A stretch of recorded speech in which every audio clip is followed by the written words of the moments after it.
merci Loïc pour un pinceau du tableau général sur l'inflation et les profiteurs de crise. Je vais me tourner vers Françoise de manière générale en posant cette question qui va introduire cette partie. Oui, du coup, ma question c'est est-ce que toutes ces décisions du gouvernement, tout cet argent qu'on voit qui manque dans nos services publics, qui manque dans les caisses de l'État, est-ce qu'on sent un impact dans la vie réelle et donc du coup, est-ce que ça impacte aussi l'association du Secours populaire dans nos missions? Voilà, de la parole. Alors je suis très enrhumée, donc je vais essayer de parler clairement. Oui, nous on est là ce soir pour apporter des témoignages par rapport au public que nous voyons dans nos accueils du mardi soir. Et il y a une très forte augmentation des familles en difficulté qui sont venues nous voir. Je pense que ça c'est très marquant sur ces derniers mois. Et j'ai quelques chiffres à vous donner qui sont assez effarants parce qu'on se dit, on se demande comment les gens font pour vivre comme ça. Et alors, l'aide que nous faisons est limitée dans le temps, donc on n'a pas vocation à aider les gens sur une longue durée, donc on essaie toujours de se limiter. Mais il y a des gens pour qui c'est difficile, parce que si ce sont des retraités, par exemple, on ne peut pas les lâcher.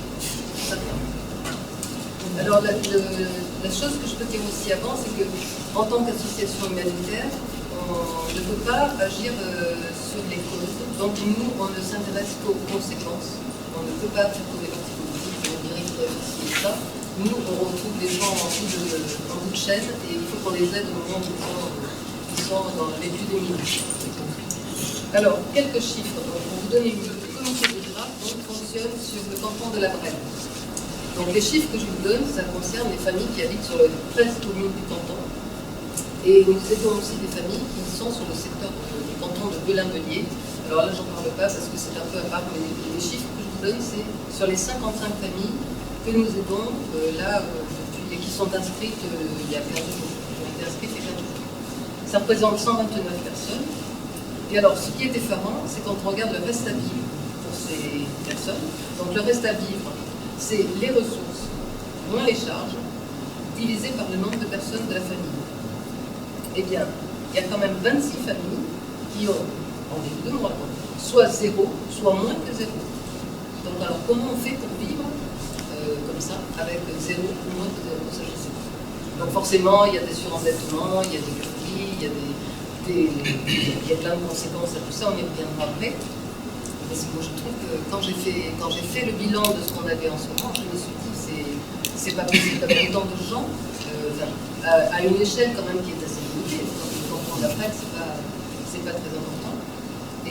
Et après, entre 0 et 150 € par personne, il y a 12 familles encore. Donc c'est pareil, 150 € par personne, quand il faut mettre de l'essence, quand il faut acheter à manger, enfin tout ça n'est pas pris en compte dans les charges. Et puis s'il y a 2 téléphones, nous on va prendre en compte qu'un téléphone sur les deux, donc on va prendre sur le fixe, sur le mobile, mais il y a 2 téléphones souvent. Bon, il y a des choses qu'on ne prend pas en compte. Voilà, ça c'est la première chose qui était importante à mon avis à dire. La deuxième, c'est la composition des familles. Il y a 27 personnes seules et 10 familles monoparentales, donc toujours sur ces 55. Alors c'est quand même important parce que les familles monoparentales ou les personnes seules, elles ont à leur charge un logement, elles ont tout pour elles toutes seules. C'est-à-dire, c'est pas partagé par le nombre de personnes dans le foyer. Donc quand il y a une voiture, quand il y a des l'essence à mettre, elles roulent toutes seules et c'est pas les revenus qui rentrent, c'est pas comme un revenu de foyer de 2 personnes classiques. Vous voyez ce que je veux dire? Ensuite, il y a le niveau socio-économique. Alors là, on a par exemple 9 retraités. Alors ces retraités, ils viennent nous voir, s'ils n'ont pas de revenus suffisants, on ne peut pas les lâcher en disant non, non, nous on a été sur 3 mois parce que c'est pas une obligation d'aider longtemps. Il y a des retraités qui reviennent, alors, je ne sais pas depuis combien de temps certains. Voilà. Donc c'est des gens qui sont. Il y en a certains qui vont dire que c'est de l'assistanat. Ben non, c'est pas de l'assistanat, c'est des gens qui ne peuvent pas vivre s'ils n'ont pas d'aide communautaire. Ensuite, les chômeurs, mais il y en a 14. Je parle de famille à chaque fois. Et puis, RSA, il y en a 6, salariés, il y en a 7. Donc voilà, c'est pour avoir une idée un peu de ces chiffres-là. Il y a des retraités parmi nous. Les retraités, Parce que j'entends pas bien là. 9. Oui, m'excusez, mais 9 j'entends. 9 sur 55. D'accord. Ensuite, on est dans ce qu'il faut souligner, c'est qu'on est dans un milieu rural quand même. Donc les gens, ils ont besoin d'une voiture. Ils ont besoin de mettre de l'essence, même pour venir chercher leur produit. C'est très compliqué pour certains. Alors, il ne faut pas se voiler la face. Il y en a qui roulent sans assurance. Hein. Si vous avez la chance de malheur de tomber en face de quelqu'un comme ça qui a un accident, c'est très compliqué. Donc, ils roulent sans assurance. On essaie de faire place. Voilà, ça c'est bien de le dire. On essaie, quand on les reçoit, qui nous disent ça, évidemment, on essaie de pallier, de payer l'assurance. Voilà, parce que c'est trop dangereux. Voilà. C'est trop dangereux pour eux aussi, parce que c'est un coup à finir en prison. Donc les problèmes de transport, c'est crucial quand même. Donc, sur notre ruralité. Et après, sur les communes qui sont impactées, puisque je vous ai dit qu'il y a 13 communes, l'essentiel de nos familles sont de Léognan, il y en a 16, et de Cadojac, il y en a 11. Après, ça s'échelonne, 5 sur le Tyran, 4 sur Socat, 2 sur Saint-Médard-des-Rangs. En fait, on a toutes les communes avec plus ou moins de familles, mais l'essentiel est quand même la précarité en France. Par exemple, ça peut être la peur des huissiers, ça peut être la peur d'aller chercher son courrier dans la boîte parce qu'il va y avoir des courriers de la banque ou des relances. Le quotidien, c'est pas de loisirs, pas de vacances, pas de soins de beauté, d'esthétique, pas de sport, une malbouffe. Ça peut être des défauts de soins aussi au niveau des soins dentaires, par exemple, qui sont pris en charge souvent. Évidemment, le problème de l'énergie, donc là, je suppose qu'il y en a qui vont se faire parce que le chauffage, ça va être compliqué pour eux. Et puis, la méconnaissance aussi des services d'aide, des fois. Alors, nous, on a pour objectif de toujours envoyer les gens, s'ils viennent directement dans notre communauté, on ne les renvoie jamais. C'est-à-dire qu'on va toujours donner un colis d'urgence où on va traiter la situation. Mais on incite toujours très très fortement les gens à aller voir les services de l'État, les travailleurs sociaux, pour être sûr que tout soit mis en œuvre pour avoir des aides, des allocations. Il existe quand même des aides assez importantes. Il y a une méconnaissance de ces choses-là. Mais il faut savoir que les gens ont beaucoup de mal à franchir les portes. Alors déjà la nôtre est très compliquée.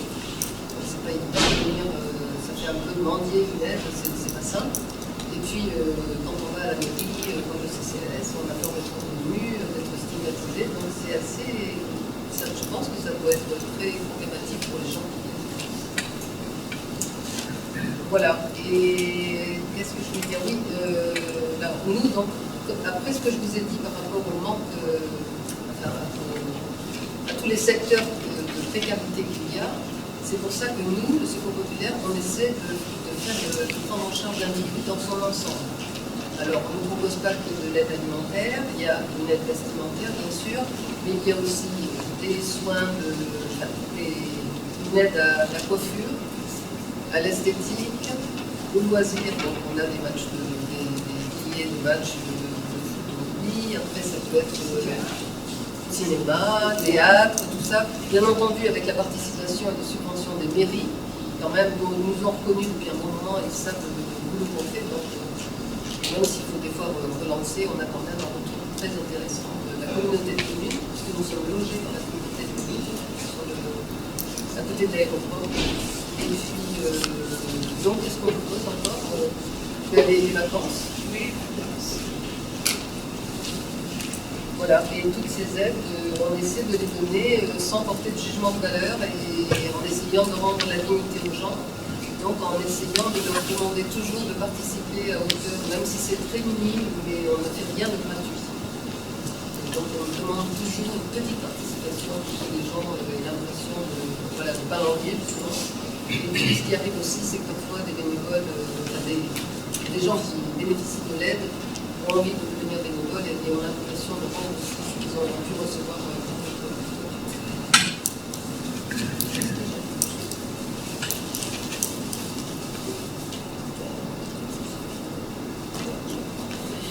Je ne sais pas si vous avez des questions par rapport à ce que je viens de dire.